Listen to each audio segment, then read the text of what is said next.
Salut YouTube, on y retourne. Alors, là, il y a un truc qui me chagrine. C'est cette histoire de collision.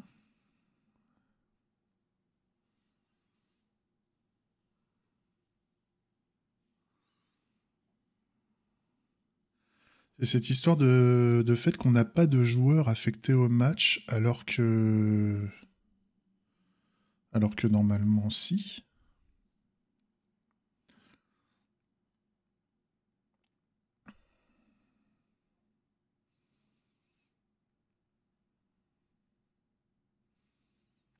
Normalement, je suis censé avoir à ce moment-là, en tout cas, du jeu, je suis censé avoir des joueurs affectés au match.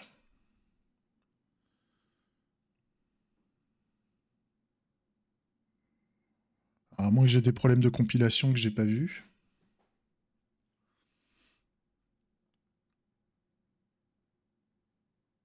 Euh...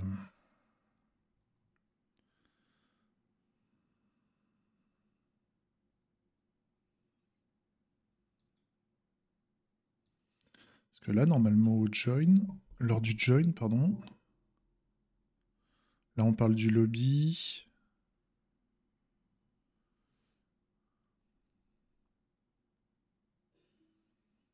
Là, c'est le lobby aussi. Là, c'est le match.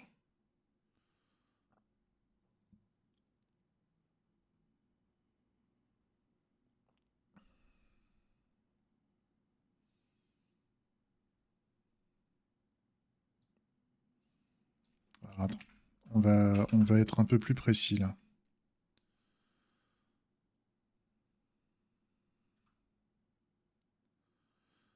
Parce que là, ouais, j'ai un match vide. Ah, ça se trouve, il y a l'événement join qui n'est pas émis, hein. C'est possible, hein.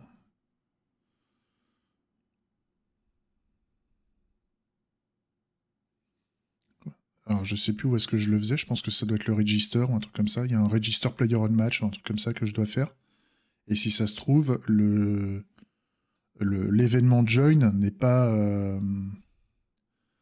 Le player join match n'est pas émis, si ça se trouve, hein. Donc, il faudrait peut-être que je rajoute un test qui check ça.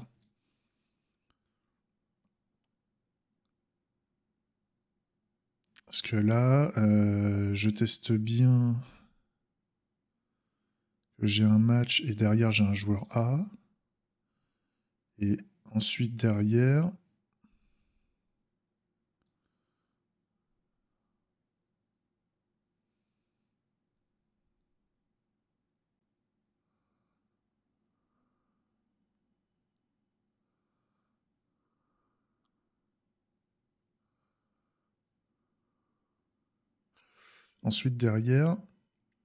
quand j'ai déjà un joueur A et que j'ai un joueur B qui rejoint le match, dans ce cas-là, j'ai le joueur B qui rejoint. Enfin, j'ai le joueur B qui est inscrit au match dans l'entity référence. Donc normalement, c'est bon. Et donc, ça veut dire que l'événement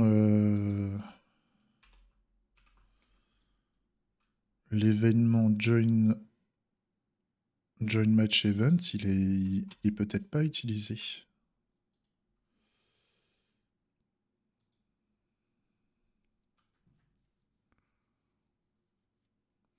Là, il y a un waiting.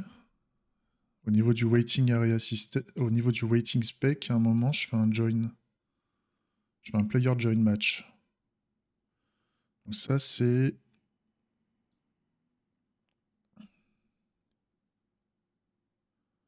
Il y a un match waiting for player.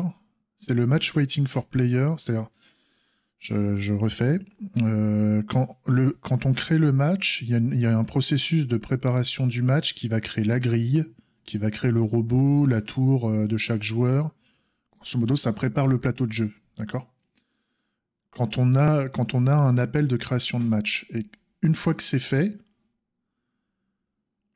je suis censé avoir une émission d'événements de type match waiting for players qui va ajouter les joueurs dans le match, en fait, si je me souviens bien. Ou non, c'est quand il y a au moins deux, c'est quand il y a le create match que c'est fait. Mais c'est pareil, ça a créé le robot et la tour, donc forcément il y a un truc qui va pas. Il y a un truc qui va pas.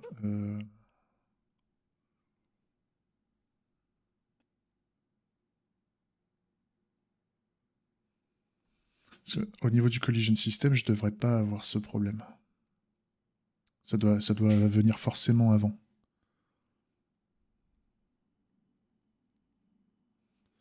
Comment je vais pouvoir checker ça?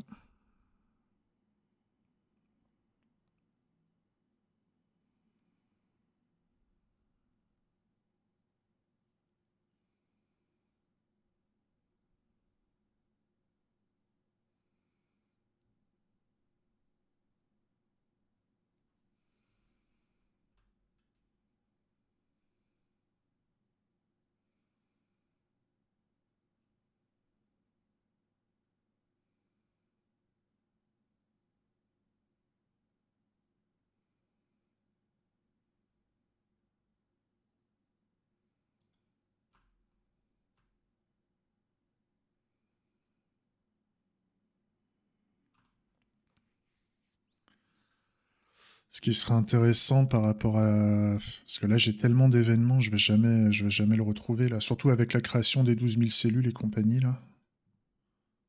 Je vais jamais pouvoir retrouver mes petits.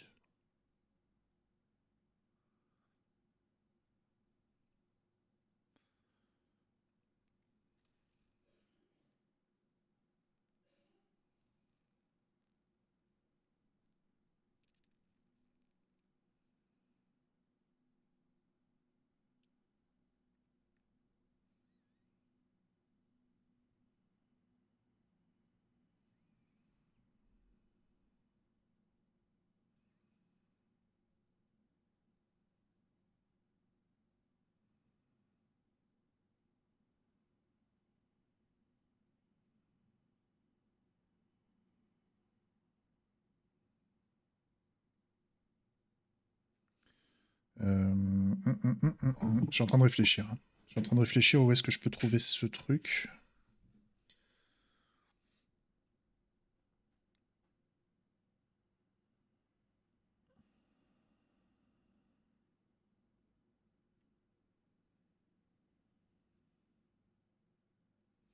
Parce que là, on arrive bien à détecter que c'est un match, hein.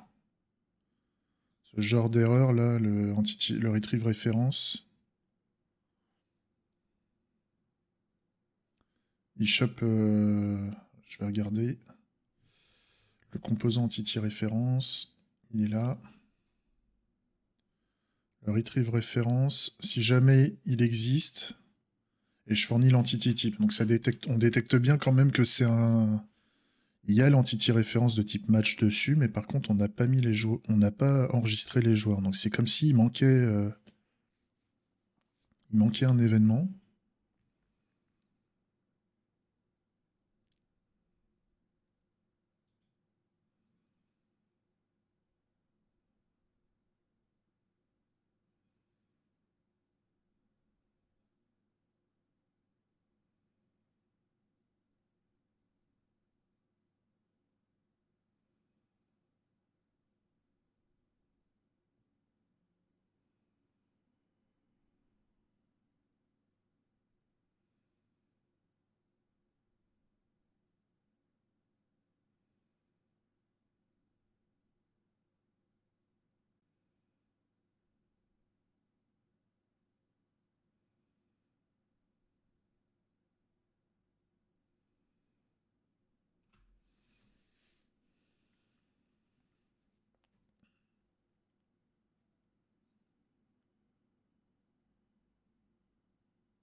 Dans tous les cas, je devrais l'avoir. Je suis en train de réfléchir, mais...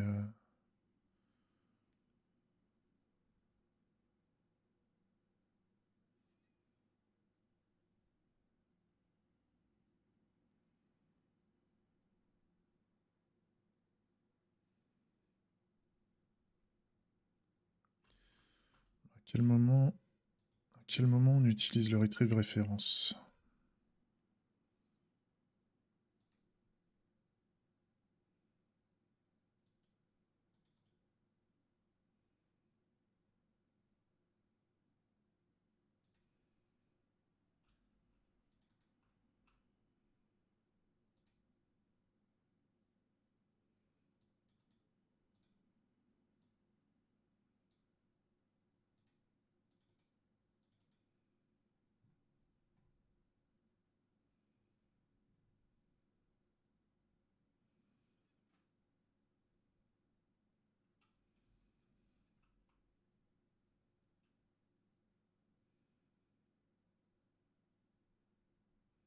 Ouais, donc là, c'est le remove. Sur le quit, à la limite, je peux comprendre.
Et puis c'est là qu'on a la création de la grille, donc c'est forcément là qu'on...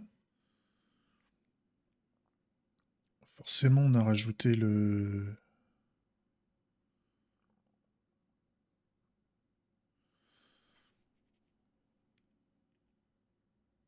Forcément là on a rajouté l'entity reference player, donc c'est comme si...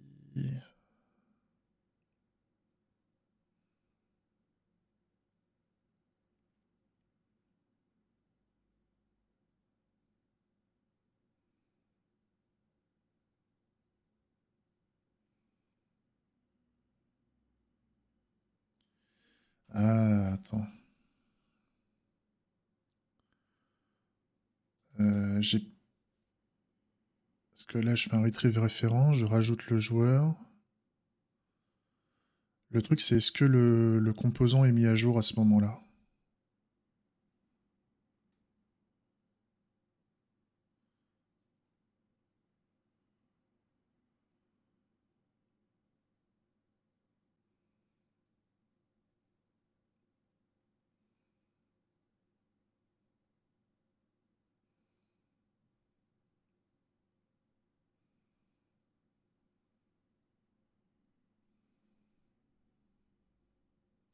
C'est sur le join. C'est sur l'événement join, il y a un truc. Et je vais checker. J'ai l'impression que dans mes tests, là, il y a un truc qui va pas.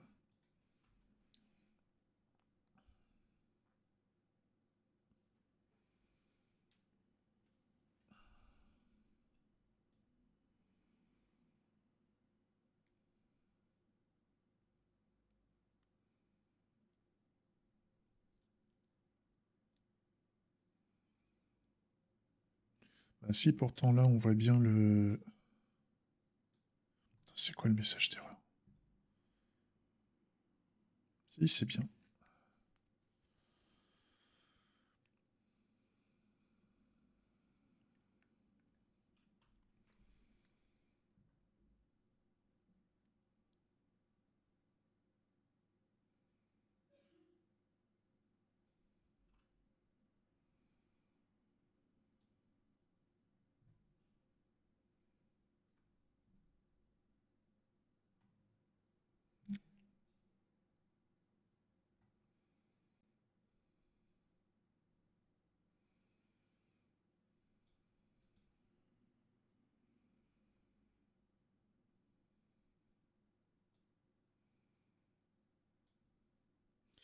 Je teste bien que j'ai des joueurs en plus, donc pourquoi il me le détecte pas?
Faudrait que j'améliore le message en fait.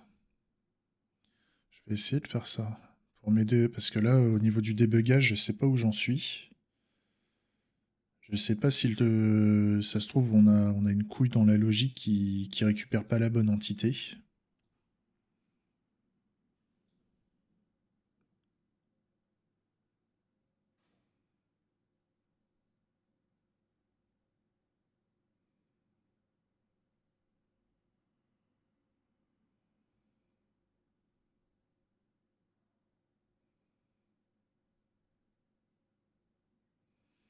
Parce que c'est au niveau du Collision System is Player on Match. Alors, attends, on va regarder. Le Collision System.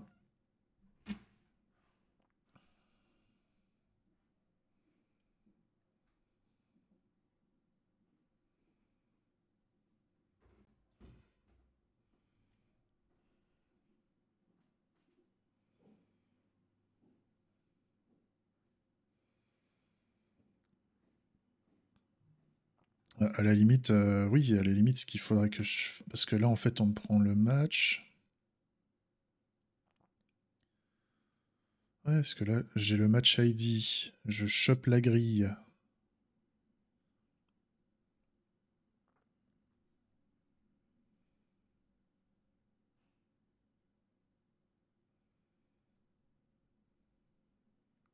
Ouais, je prends la cellule, je prends la grille, je prends le match. Ça me donne le match ID. Et donc derrière, je vérifie si le joueur est dans le match. Donc à la limite, moi, ce que je peux faire, c'est que si jamais...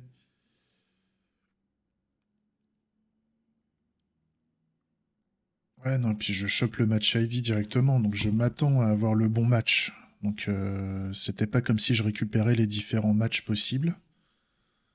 Je m'étais posé la question par rapport à ça. Vu que je connais la cellule, je peux récupérer le match. Donc c'est pas normal. C'est pas normal que le joueur soit ajouté dans un mauvais match.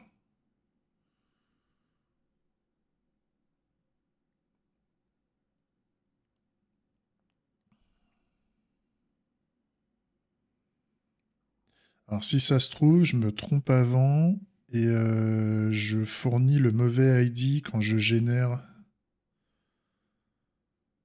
Donc c'est au niveau du player join match que je dois me tromper. Faudrait que je regarde ça.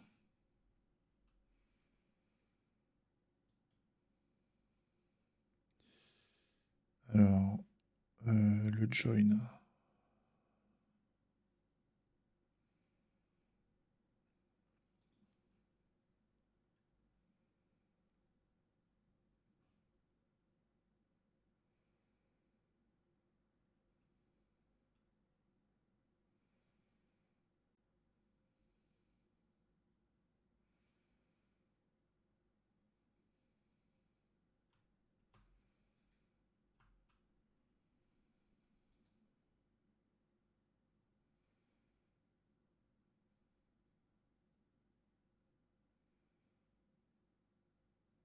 Là, on le voit.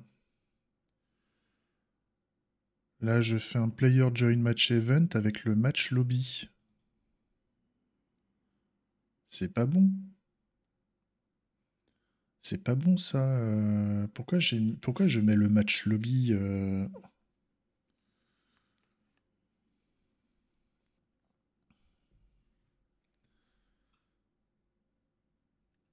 c'est pour ça que c'est pour ça que ça déconne en fait.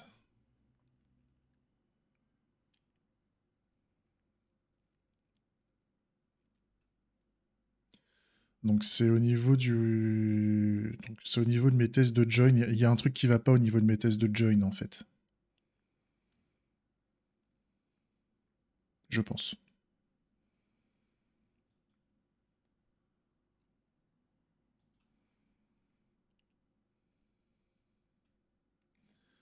Donc ça c'est sur le player join match. Non, c'est merde. C'est au niveau de quel test que je suis censé générer référence. C'est dans le waiting.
Attends.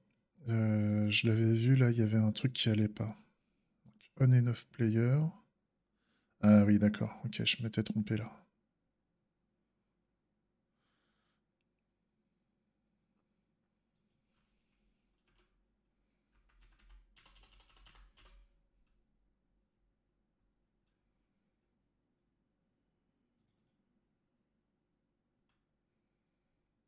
En fait, si ça fonctionne.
vais tester un truc. Je crois que je sais pourquoi ça déconne. Si ça se trouve, depuis tout à l'heure, ça fonctionne. J'ai pas build, j'ai pas fait mon build depuis tout à l'heure. C'est vendredi, hein. Je crois que je rame du cul, en fait. Je crois que c'est juste ça. Attends. Je suis pas sûr d'avoir fait mon build depuis tout à l'heure, là. Je me pose des questions. Ah, attends. Voyons voir. Est-ce qu'on ferait pas totalement de la merde? Tac. Je mets qu'une seule truc, hein. Là, je rejoins le lobby. Quick. Voilà. Je rejoins le lobby ici aussi. Il se passe plein de trucs.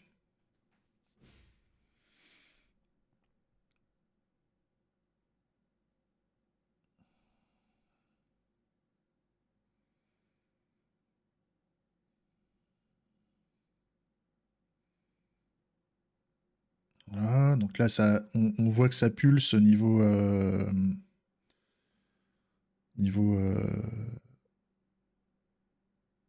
gestion des événements, en fait. J'ai même mon PC, hein, qui souffle un peu, hein, à ce niveau-là, parce que bah, chaque client reçoit 12 000 événements de draw. Hein. 12 000, c'est un peu énervé d'un point de vue réseau. Ça bombarde la stack réseau, en fait. Je pense que c'est pour ça que ça cogite beaucoup. Parce que bon, gérer 12 000 événements, 12 000 draws, à la limite, pourquoi pas, c'est pas un problème. C'est le fait au lieu de. Mais c'était ce qu'on disait, hein, Slordef. On va tenter le coup de la grille, mais on pourrait tenter une optimisation intermédiaire qui serait juste de dire. euh, comment dire attendre que toutes les cellules soient créées pour envoyer un événement à la grille comme quoi les cellules sont créées. Donc la grille est prête, grosso modo. La grille est prête, et quand la grille est prête, on envoie un événement de draw, un seul, mais qui contient la référence et les composants physiques de toutes les cellules. Ça va être un seul événement, mais avec un gros payload de 12 000 cellules affichées d'un coup. Et je pense que d'un point de vue réseau, ça va être beaucoup plus efficace, même si c'est un gros événement. Enfin, les événements, c'est petit, hein, d'un point de vue réseau. Envoyer un JSON avec 3 KK comme ça, c'est ridicule. Donc au pire, on envoie un truc qui envoie 2 mégas, 2 mégas de cellules. Bon, c'est un peu gros, mais on le fait qu'une fois. C'est comme quand on charge un jeu. Quand on charge un jeu, on a une barre de chargement. C'est pas vilain non plus. Donc là maintenant, si je veux déplacer ma petite entité là et que je clique ici, j'envoie la collision. Voilà. La collision s'est faite là. Là, ça a marché. Alors, par contre, il m'a pas rafraîchi. Mais ça, faut que je regarde. Ça se trouve au niveau du move. Je veux voir ce qu'il a détecté. Je veux voir ce qu'il a détecté. Donc, on a eu un envoi. On a eu un update pointer state qui a été envoyé. Super. On a une collision. On a eu une collision. Il détecte qu'il y a eu un move. D'accord. Et grosso modo, c'est le robot qui a été détecté comme pouvant se déplacer sur la cellule Intel. Et donc, normalement, on envoie un draw. On envoie 2 événements de draw qui ont été à chaque client pour dire qu'on veut déplacer. Ah, par contre, il n'y a pas eu un. Si, il y a un. Ah oui, il l'a fait. Attends. Oh, ça a marché. Attends, j'avais pas vu. J'avais pas vu où j'avais cliqué. Là, à la base, mon robot, il était en X2, Y2, un truc comme ça. Et là, il est en X4, Y4. J'avais pas fait gaffe. Alors, attendez, on va le tenter en expérience client. Cette fois-ci, on recommence. Si ça se trouve, ça fonctionne, mon truc. Après, il reste plus qu'à mettre un bouton de changement de tour, en fait, pour dire qu'on passe au tour suivant et donc à alterner entre les 2 joueurs. Donc, je recommence. Je recommence. Et à la limite, je vais vous montrer les deux clients, l'un à côté de l'autre, parce que normalement, ça va rafraîchir l'UI des deux clients en même temps. Si j'ai dit pas de bêtises. J'ai vu qu'il n'y avait pas de bug, donc je cache les events. On s'en fout. Ok. Donc là, j'ai mes deux clients. Les deux clients veulent rejoindre le lobby. Tac.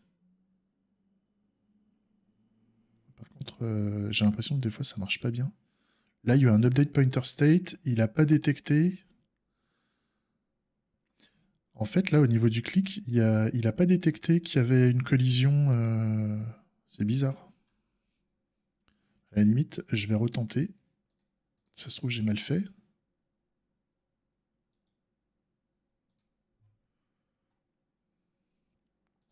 Par contre, derrière, j'ai l'impression qu'il ne détecte plus mes collisions. Si.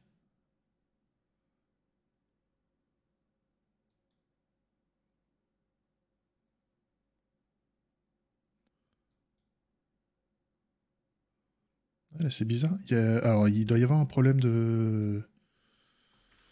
Il y a un problème, quelque part. Faut que je regarde. À mon avis, il détecte pas la collision entre mes deux... Entre ma souris et mon petit bouton de lobby. C'est chelou. Il faut que je rafraîchisse là. Ok. Tac. Voilà. Là, ça fonctionne. Je sais pas pourquoi ça n'a pas marché. Il était comment là la collision? On était en... On était en... C'était où? Ouais. Ouais, là en 50-60, ça a marché. L'autre, il a pas marché. Je sais pas pourquoi. On verra. Il y a peut-être, c'est peut-être parce que j'ai fait un resize en fait de la... Comment?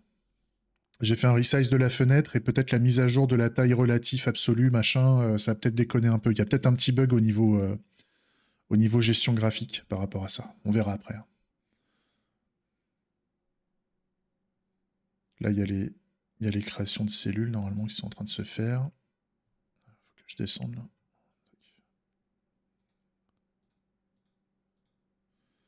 Là, ça pulse côté client parce que le client vient... Chaque client a reçu 12 000 événements en draw.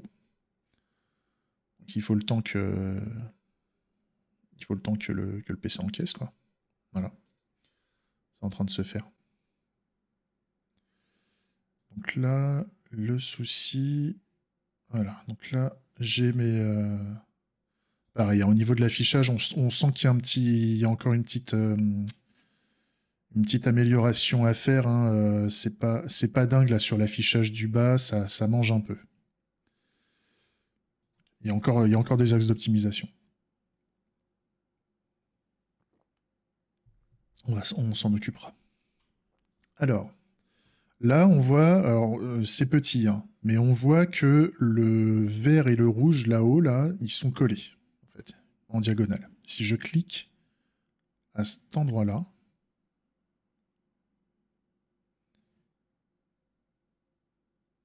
voilà, vous voyez? J'ai pas bougé la souris, le petit rouge là, il s'est déplacé jusqu'à ma souris. Ils sont plus collés, d'accord? Si je reclique à côté, alors il faut voir si j'ai assez de points d'action, hein, parce que tout ça, ça bouffe des points d'action sur le tour. Je limite les points d'action par tour de joueur. Donc à un moment, si je clique trop, si je fais trop de déplacements, potentiellement, à un moment, j'ai plus de points d'action et je peux plus rien faire. Par contre, si je tente un truc comme ça, il va détecter une collision ou pas? Ouais. Il l'a fait. Donc ça, c'est super. Ça, bon, c'est un petit peu lent à mon goût. C'est un petit peu lent à mon goût, mais ça fonctionne. Donc ça, c'est top. Et ça rafraîchit les deux clients. D'accord? Ça rafraîchit les deux clients, c'est-à-dire qu'en fait, c'est parce que aussi au niveau de ma game loop, je suis pas énervé. Hein. La game loop, je l'ai réglée, si je vous montre le main, là, côté serveur. La loop, voilà. La loop, elle se fait toutes les secondes. Hein. Je suis pas énervé au niveau de la game loop. Hein. D'accord? D'ailleurs, ça faudrait que... Ouais, non, c'est new loop interval in seconde. Ouais, voilà, c'est ça. Je l'ai réglé à une seconde, la loop. C'est pour ça que les détections côté serveur et les rafraîchissements côté client sont plutôt lents, puisqu'on a le traitement côté client, l'envoi de l'événement au serveur, le serveur étant local, donc la latence elle est extrêmement faible. Mais par contre, on a la game loop côté serveur qui réceptionne les événements, enfin qui met à jour les états. Et grosso modo, on est à 1 seconde potentiellement de temps d'attente entre les deux game loops. C'est pour éviter d'être trop énervé par rapport à ça. Par contre, le truc qu'on peut faire par rapport à la game loop, c'est au lieu de faire un set intervalle, en fait, il y a un truc que j'avais lu sur la gestion de la loop. Ça, c'est une gestion de loop un peu débile. Grosso modo, on génère une nouvelle boucle toutes les secondes. Quand on a un jeu qui bourre un peu et que des fois il y a un engorgement au niveau de la boucle, c'est mieux de dire qu'on fait un new loop uniquement quand la loop précédente est terminée, en fait. J'avais vu qu'il y avait un truc comme ça. Mais ça veut dire que la loop, elle est gérée en synchrone. Donc là, c'est peut-être plus problématique sur la gestion des événements. Ouais. Je pourrais peut-être pas faire un... Ah, ça, on verra. On verra. Ok. Bon, déjà, ça fonctionne. On peut pas aller plus loin là par rapport à ce midi. En tout cas, ça fonctionne. J'ai plus de bugs, j'ai plus mes bugs là de tout à l'heure. J'ai bien tout réglé en défonçant mon composant playable et en le remplaçant par le composant anti-référence. Donc ça, c'est la bonne nouvelle. La mauvaise nouvelle, c'est que là, je peux pas faire plus de mouvements et je peux pas faire le jeu entier. Parce que j'ai pas de bouton de fin de tour, en fait. J'ai pas de bouton de fin de tour, donc il va falloir que je m'en occupe. Et le truc que je me dis, c'est que la grille, en fait, il va falloir que je lui donne une position plus petite. Donc en fait, il y a deux choses qu'il faudrait que je fasse.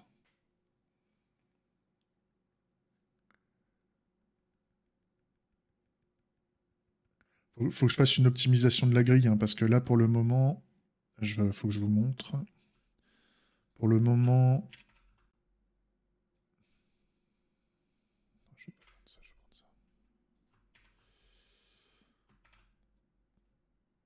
Non, même je prends un carré. Un rectangle même. Pour le moment, mon aire de jeu, j'avais prévu que ce soit comme ça. Enfin, mon aire d'affichage, on va dire. Actuellement, je dessine tout ça. C'est-à-dire la taille de ma grille, c'est ma taille de dessin. Moi, ce que je veux, c'est avoir ma taille de dessin, ok, mais par contre, avoir une grille, la grille de mon terrain de jeu, hein, mon plateau, hein, c'est ce que j'appelle la grille. Je voudrais avoir une grille de jeu à peu près comme ça, en fait. Avoir un carré qui correspond à mon arène, l'arène de mon match. Et en dessous de cette arène, avoir les contrôles, en fait. Et donc, entre autres, avoir un bouton de fin de tour, par exemple. C'était l'idée, hein. Un bouton de fin de tour, un bouton pour dire qu'on veut tirer, et éventuellement... Merde. Des boutons plus basiques de déplacement. Des boutons un peu comme ça, en fait. Avoir un espèce de contrôle ZQSD un peu basique qui permettent de se déplacer. En fait, je représente graphiquement une Game Boy, hein. Grosso merdo, on est sur l'affichage on est sur une Game Boy en termes d'affichage, mais ça permettrait de mettre des contrôles basiques au départ. Et donc c'est facile de détecter une collision sur les contrôles, puisqu'en fait c'est le pointeur de la souris qui va cliquer à différents endroits sur l'affichage et qui va permettre de générer des actions, en fait. C'est ça. En fait, je suis en train de vous faire une console de jeu logicielle, et on va pouvoir mettre des cartouches virtuelles, en fait, dans la console de jeu, et chacun pourra utiliser le Ben Gaming System pour créer son propre jeu, en fait, à terme. Et sans déconner, c'était un truc que j'avais pensé à un moment. C'est-à-dire que là, bon, on fait un match de. On joue à des jeux de type RFC, mais moi, derrière, vu que j'ai à la main toute la game logique, si j'ai envie, en fait, je pourrais faire un système de plugin ou de mode où, en fait, moi, je fournis le framework de base et chacun, derrière, va pouvoir émettre les événements supportés par le game system, si tu veux, par le game engine que je suis en train de créer, et chacun pourrait créer son jeu par-dessus ou son propre jeu avec ses propres tournois, ses propres systèmes de tournois ou ce genre de truc, quoi. Ça serait rigolo. Le mec, en fait, il est en train de faire, comment ça s'appelle putain, il y a un truc comme ça où c'est une espèce de plateforme de jeu où les créateurs peuvent créer leur propre jeu. Comment il s'appelle? Putain, c'est récent en plus. J'ai vu des streamers et des youtubeurs y jouer.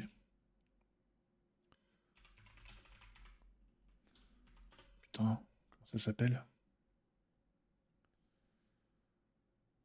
Merde.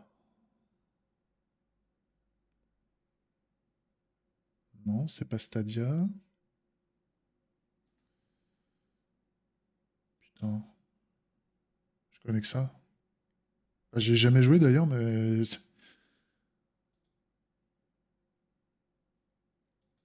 Euh, même on joue au golf, mini-golf dessus. J'ai vu, j'ai vu qu'il y avait des mini-golf. C'est quoi cette plateforme? Ah, Core Games, voilà. En fait, je suis en train de faire Core Games dans l'idée.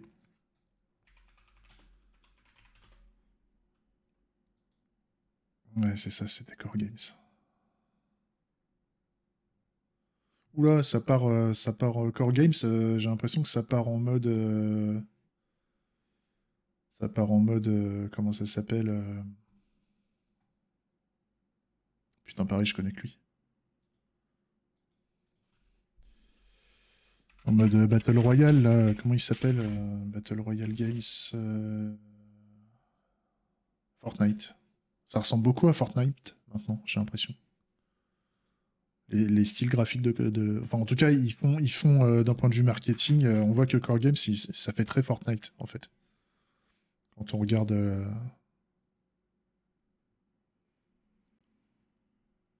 Mais c'est bien pensé, hein. Ah, eux aussi, c'est Epic Games. Ouais, je sais bien, hein. D'accord, ok. Ok, ok, ok. Je comprends pourquoi maintenant ils ont une patte graphique un peu identique sur les assets, j'imagine. En tout cas sur les assets ou sur le graphic engine, je comprends qu'ils soient un peu en mode cartoon là comme ça. Je comprends. Vu que c'est la même boîte, forcément ils doivent se partager la direction artistique doit être un peu équivalente, on va dire. Je comprends. Mais c'est pas déconnant, hein. Enfin, oui, tu t'enfermes dans un game engine et dans un framework.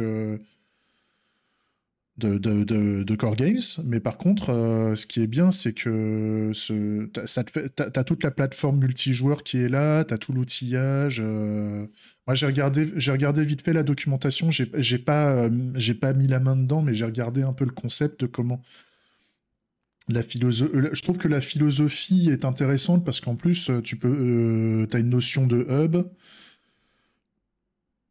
Je crois que même tu peux créer des jeux dans des jeux. Enfin, grosso modo, tu peux créer un peu. C'est vraiment de la sandbox. Donc, si tu veux, tu peux lancer un jeu qui t'amène dans un lobby, qui va exécuter des sous-jeux à l'intérieur, etc., etc. Enfin bref, c'est vraiment, tu es limité. Ouais, c'est ça, c'est ça. C'est des petites expériences. Généralement, c'est des petits jeux. Mais bon, on sait très bien que les petits jeux, en général, c'est ce qui te fait jouer, hein. Quand tu vois que tu peux passer des jeux. Enfin, moi, je me rappelle quand t'es gamin, que tu peux passer des jours, pardon, à jouer des mineurs ou ce genre de conneries. Le jeu, à la base, il est complètement débile, si tu veux. Mais après, c'est sûr on n'est pas sur des tactiques ou sur des expériences de jeu qui sont hyper immersives, et hyper sexy sur la direction artistique et sur les mécaniques de gameplay aussi, hein, surtout.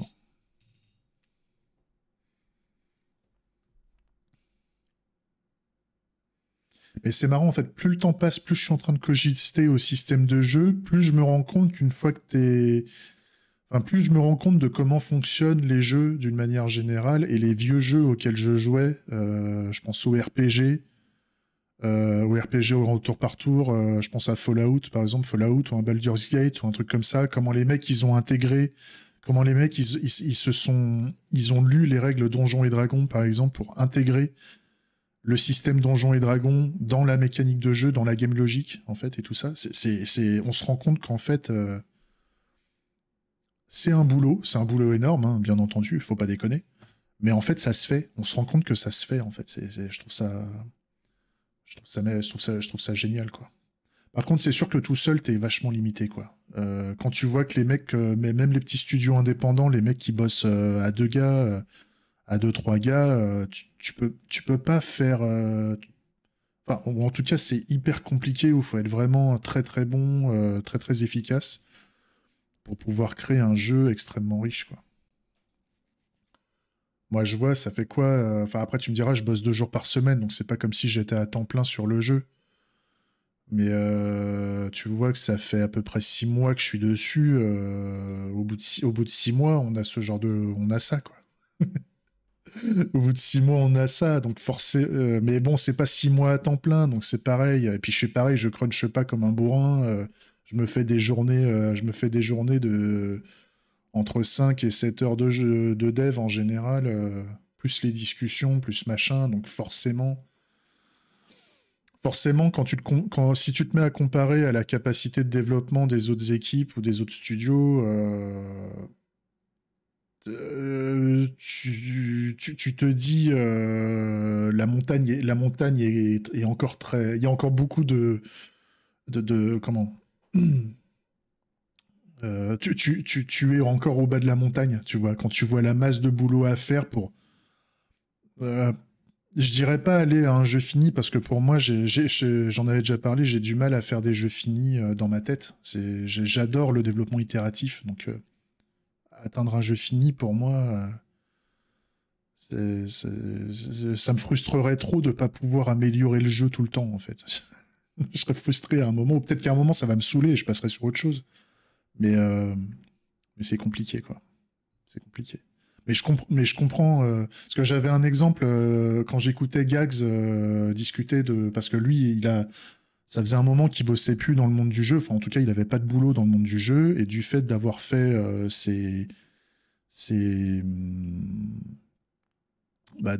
faire ce qu'il aime en tant que reporter chroniqueur dans le monde du gaming, il s'est refait embaucher il y a 1 an ou 2, je crois, dans un studio de jeux indépendants pour créer un jeu. Le studio, je crois qu'il est sous la coupe de Devolver Digital ou un truc comme ça. Et quand il explique où est-ce qu'ils en sont, là, le jeu va bientôt sortir, ils sont quand même, je sais plus, ils sont 11 bonhommes ou un truc comme ça, dont deux mecs qui s'occupent du graphisme enfin, l'équipe est pas si grande que ça, mais ils sont quand même 11 et ça fait 2-3 ans qu'ils sont sur le jeu à temps plein et j'imagine qu'ils doivent cruncher un minimum de leur côté pour atteindre les objectifs qui se fixent et atteindre le jalon sûrement de sortir le jeu avant Noël ou ce genre de truc, quoi. Euh, enfin, quand tu vois l'état du jeu par rapport au nombre de personnes et par rapport au temps qu'ils font, et que tu compares ce que toi tu fais et le temps que tu t'accordes à faire, tu te rends compte que si eux ils mettent 3 ans à 10 personnes, alors que toi t'es tout seul, bah grosso modo 3 ans à 10 personnes, si t'es tout seul, ça fait 30 ans en fait. Pour atteindre le même résultat de développement, à compétences, travail équivalent, eux ils le font en 2-3 ans et toi tu mets 30 ans à le faire en fait. C'est pour ça que c'est compliqué, quoi. C'est compliqué. Mais pour autant, est-ce que ça veut dire qu'il faut baisser les bras Ouais, je parle de Weird West, c'est ça. Je parle de Weird West. Je me souvenais plus du nom du jeu, mais merci Zizou. Mais ouais, c'est ça. De ce que j'ai compris, ils sont Je crois que même ils sont plus d'une dizaine, je crois qu'ils sont peut-être même une petite vingtaine. Ils sont une petite vingtaine, de ce que j'ai compris, ils font un RPG tactique, je crois, si je me trompe pas. Ou alors c'est peut-être un peu à la commando aussi. C'est-à-dire je crois qu'il avait dit qu'ils étaient une vingtaine justement. Et donc ça fait 2-3 ans qu'ils ont lancé le jeu. Ils étaient peut-être pas 20 au départ, hein. Il y avait peut-être une core team où ils étaient pas 20 dans le studio. Et le studio a grossi au fur et à mesure que le truc monte en charge. Et donc quand tu arrives à 20, mais grosso modo, en temps unitaire, tu te retrouves sur un temps de développement au total qui dure j'en sais rien, peut-être 10 ans, quoi. T'es peut-être sur 10 ans, 20 ans de dev, quoi. Peut-être plus même. Si tu mettais un mec tout seul, j'entends, un mec tout seul qui saurait un peu tout faire. Donc forcément, tu n'as pas la même force de frappe. Donc au niveau des ambitions, etc., au niveau de ta tactique de développement de gameplay, à un moment, il faut choisir tes combats. C'est pour ça que moi, par exemple, les assets graphiques, je ne mets pas du gaz dedans parce que pour moi, avec moi tout seul, vu que moi, je veux en plus faire des tournois, je préfère faire des mécaniques de gameplay intéressantes plutôt que de focus l'aspect design. C'est ça, exactement, Zizou. Et c'est pour ça que je pense à un moment, faut savoir choisir ses combats, ou alors, bien entendu, rejoindre des équipes et enfin, concentrer les équipes et rejoindre des projets pour avoir plus de force de frappe, forcément. Mais c'est pas simple, hein.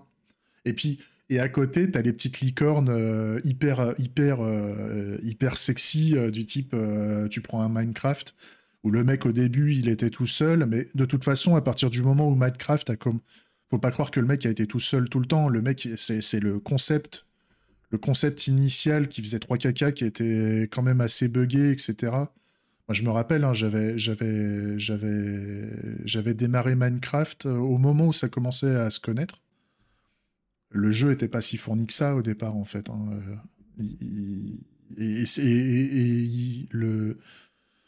Le mec qui avait fait Minecraft, il avait déjà monté, au moment où je l'ai acheté, il avait déjà monté le studio il avait déjà fait venir des mecs, etc., etc. C'était déjà en train de monter en charge du fait qu'il y ait de plus en plus de gens qui achètent la licence, etc., etc. Donc, c'est pour ça qu'au début, tu as des petites pépites qui permettent de faire c'est le MVP, hein, grosso modo.